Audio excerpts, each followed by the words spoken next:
We heard gunshots. We saw a guy get shot who was shooting at him. The guy behind him got murdered. Yeah. A couple other people got injured. Life-changing injuries. Yes. Yeah, serious injuries. Yes, serious injuries. I mean, it 100% happened. To say it didn't happen is insane.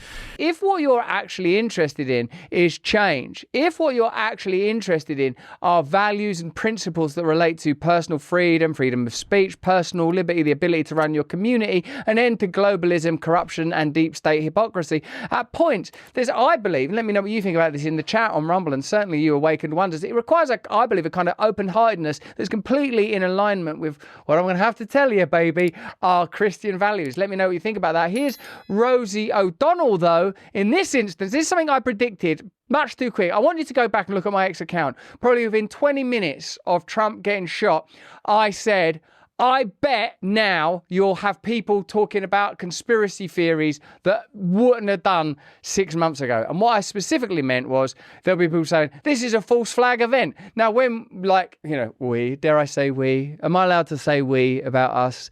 When we talk about Jan 6 having FBI agents and various other deep state actors that are often assumed to facilitate explosive moments in protests in order to tip them over, this is something that happens in the UK as well. Otherwise peaceful protests pushed over the edge by bad actors that are placed there by the state.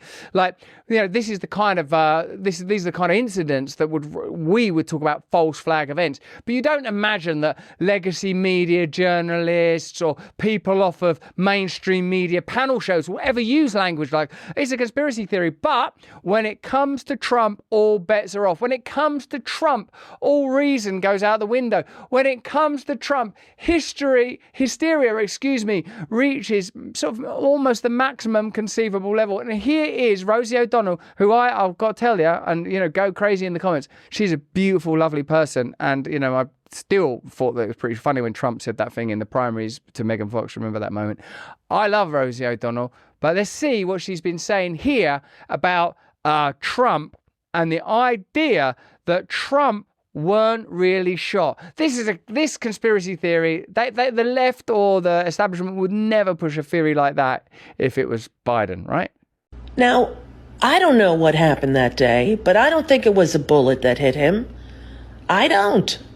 I think it was maybe a fragment of something but I don't know. Without a scar to be seen, yet blood all over it. Look at the photos of him right after with his fist pumping, a normal reaction, right? To almost being assassinated. There's something really hinky about the whole thing. And I don't know what it is, but I am saying this. For people who go on conspiracy theories for endless cycles, deep dives, how come this isn't getting a deep dive? How come people are just like, look, his ear is normal now? Yeah.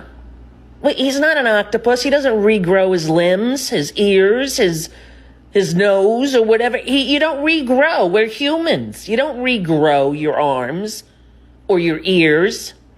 Isn't it interesting that depending on your allegiance, the willingness to explore certain ideas, that's the claim that Rosie O'Donnell's making here. That, remember, I suppose what she's referring to is people that are in communities like this one, where we would say, let's have a look at that event 201. Let's have a look at the origins of the COVID pandemic. What were all these patents? How come there were no clinical trials? Why were the government so keen to tell us it stopped transmission? Why did they stop the files being accessed from Pfizer for 75 years? Wait a minute, did they know about myocarditis that early? I would say that the pandemic period is legitimately scrutinized as the site of much hypocrisy, corruption and collaboration that amounts to actual conspiracy. Various interests working together to achieve an outcome. What Rosie O'Donnell's suggesting, of course, is that, she's plainly said she don't think Trump was hit by a bullet. Let me know what you think about that in the comments. She's saying that people that are well into conspiracy theories, and they would have to include us, are not exploring that possibility.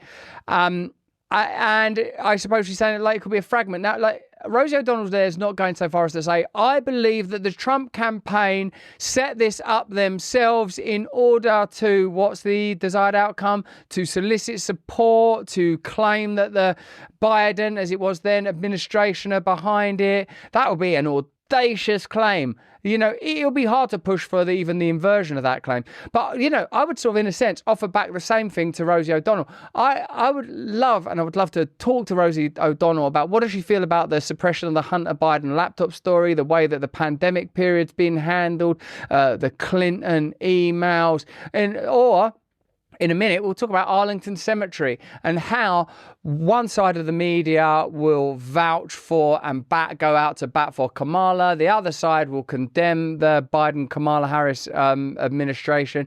What we need is a kind of objectivity. What we need is an acceptance that there is room for improvement across both sides. And if you're suddenly willing to talk about conspiracy theories, I've got a lot of raw materials to consider. But that's just what I think. Why don't you let me know what you think in the comments and the chat? Certainly, Joe Rogan has a different perspective on it. Here's Joe Rogan. Few things happened since I last saw you. One guy got shot. Yeah, some guy. And the guy who shot him, his body vanished. Yeah. No. Now, did he get shot? Because I've seen a lot of people talk about this. Like, no, he didn't get shot. That's hilarious. Oh my God. Like, do you think that he cut his ear like a pro wrestler? Yeah. I got shot. Yeah. Like it's all fake. The guy behind him who got murdered, that wasn't real. I saw that. Again, you know, you would think that would be a clue, but I've seen things where they say no, he didn't have any blood on him, and then he ducked down behind the podium just long enough. And I'm thinking, are you fucking psycho? They are psycho. But then to be fair, then. Well, no, that can't be fair. How can you be fair There's about no this? fair. There's no fair. Yeah. We heard gunshots. We saw a guy get shot who was shooting at him. The guy behind him got murdered. Yeah. A couple other people got injured. Life-changing injuries. Yes. Yeah, serious injuries. Yes, serious injuries. I mean, it 100% happened. To say it didn't happen is insane. And then you had Joy Reid on TV saying, well, Biden got over COVID, which is basically the same thing. Yeah. People are losing their fucking minds. You know, it makes me realize the function of Joe Rogan is to provide an earth and grounded counterpoint to the endless hysteria that we increasingly encounter in a saturated media space. He continues to do incredible work by just saying, nah, come on, that can't be a false flag event. What about those people that died? There are family members. It just seems absurd, doesn't it? And it makes you realize that people in their kind of evangelism for another term of the Biden-Harris administration are willing to sort of buy into almost anything. I am not even American, and far less a card-carrying supporter of any political movement in your country. I believe in a higher reality and in a personal relationship with Jesus Christ. And I believe in the principles suggested by that: kindness, surrender, service, that we are saved as a result of His sacrifice, not any merit that we may deploy. And having Joe Rogan occupying the media space, able to say, oh, come on, that's ridiculous. It's very valuable, actually, because even though Joe Rogan is cited, in a sense, as the apex predator of the conspiracy theory, dark web, alt-right world, he, in fact, is quite a straightforward, health-oriented person. But that's just why I think. Let me know what you think in the comments and chat.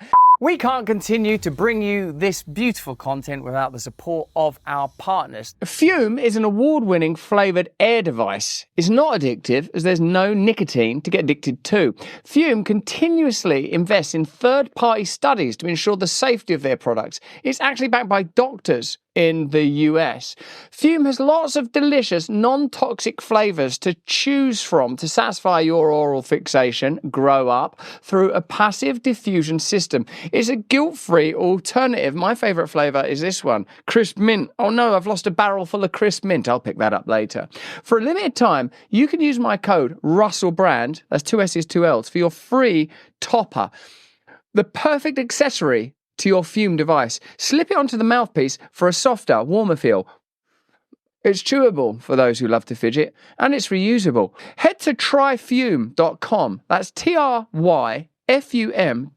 Use the code RUSSELLBRAND or scan the QR code that's on your screen right now to get a free Fume topper when you order your journey pack today.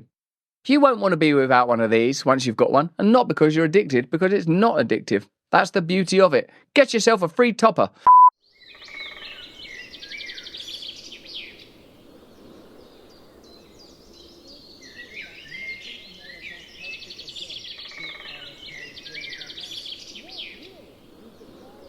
Hey, thanks for watching. If you want to see more uncensored content where free speech can flourish, join our live stream. Click the link right here to watch the next video if you want to, or become a member of a growing movement. Download the Rumble app and you'll be informed every time we make a new piece of content. Stay free.